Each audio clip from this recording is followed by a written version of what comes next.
nama saya Diana Susi Anggelan, NIM 1910/16903. Kelas A2 pagi.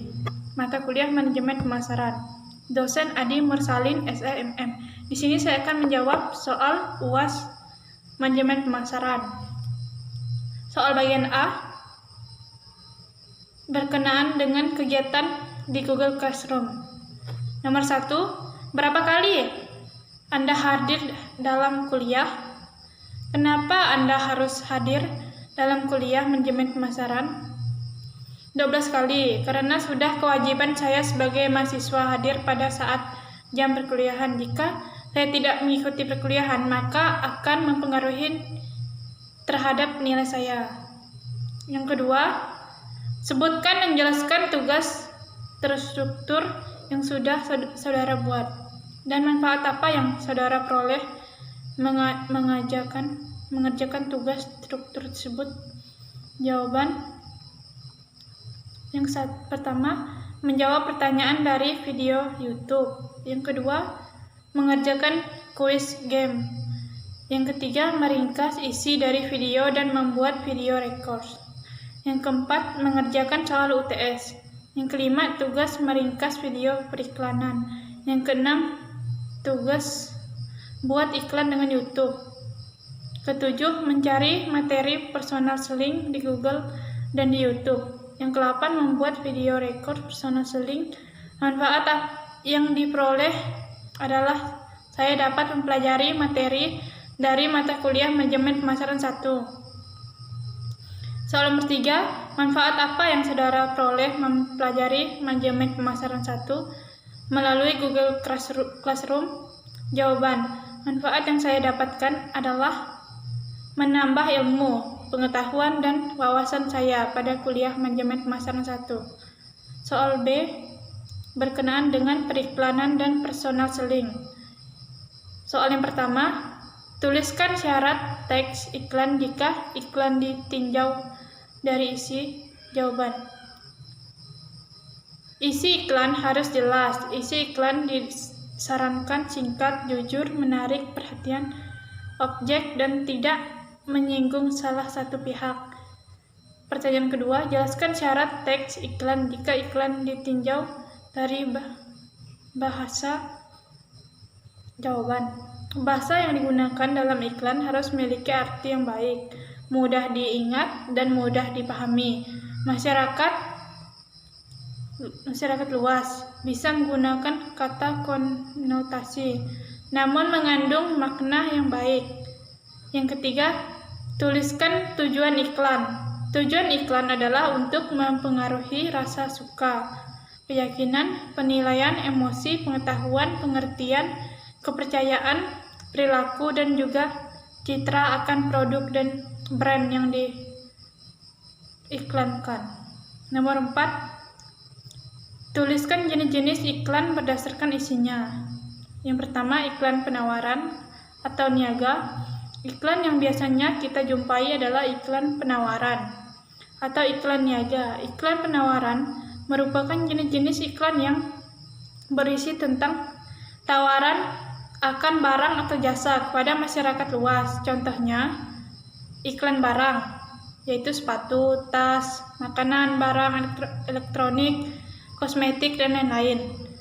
Iklan jasa, yaitu jasa pengobatan, jasa kurir, jasa ojek online, dan lain sebagainya. Yang kedua, pelayanan masyarakat. Iklan ini biasanya berasal dari instansi atau lembaga, berisi tentang suatu informasi, sosialisasi, atau pencerahan kepada masyarakat akan suatu isu atau topik tertentu. Contohnya, iklan pemilu, iklan keluarga berencana, iklan untuk hidup sehat.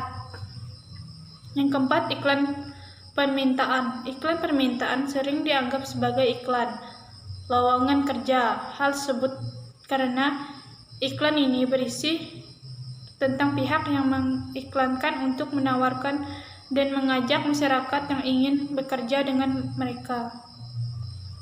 Pertanyaan kelima, tuliskan jenis-jenis iklan berdasarkan media.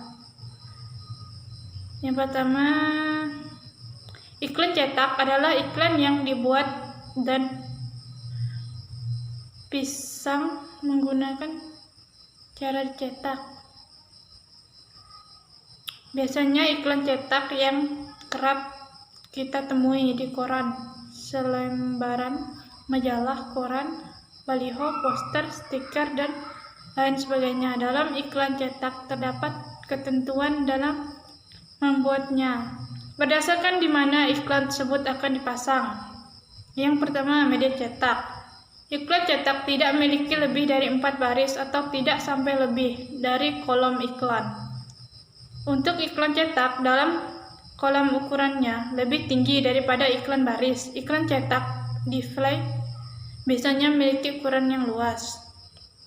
Yang kedua, iklan elektronik. Jenis-jenis iklan selanjutnya adalah iklan elektronik. Iklan ini menggunakan media elektronik dalam menyampaikan dan tampilan iklannya. Iklan elektronik banyak sekali yang sering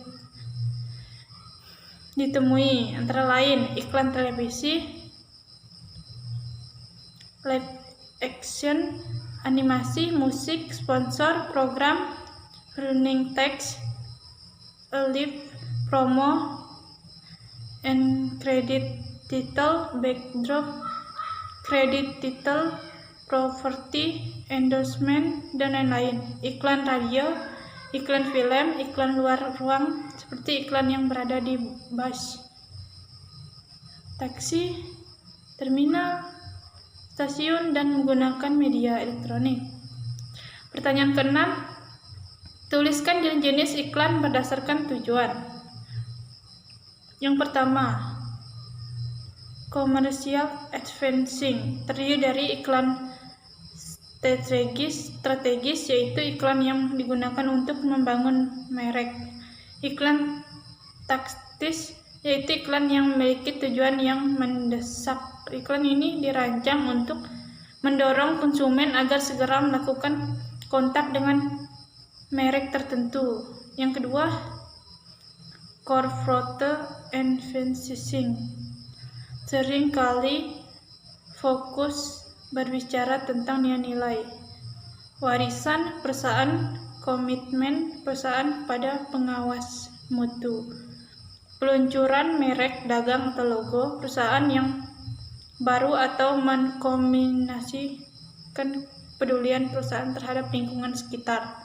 Yang ketiga, public service advertising, merupakan bagian dari kampanye sosial marketing yang bertujuan menjual gagasan atau ide untuk kepentingan atau pelayanan masyarakat. 7. Coba Anda buat iklan tentang jurusan manajemen Fakultas Ekonomi Universitas Pancabakti agar masyarakat atau konsumen mau kuliah di jurusan manajemen Fakultas Ekonomi Universitas Pancabakti.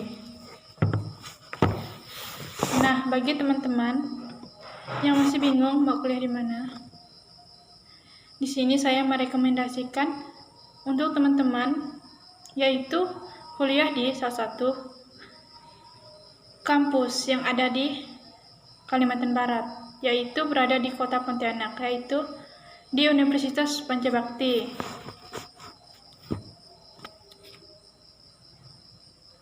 Fakultas Ekonomi, jurusan manajemen. Karena di jurusan manajemen sendiri tentunya memberi ilmu yang bermanfaat untuk teman-teman, yang berguna untuk kehidupan sehari-hari. Karena di Fakultas Manajemen memiliki dosen yang sudah berpengalaman dalam mengajar dan memiliki visi misi yang bagus tentunya, dan meningkatkan skill teman-teman dalam bidang perekonomian.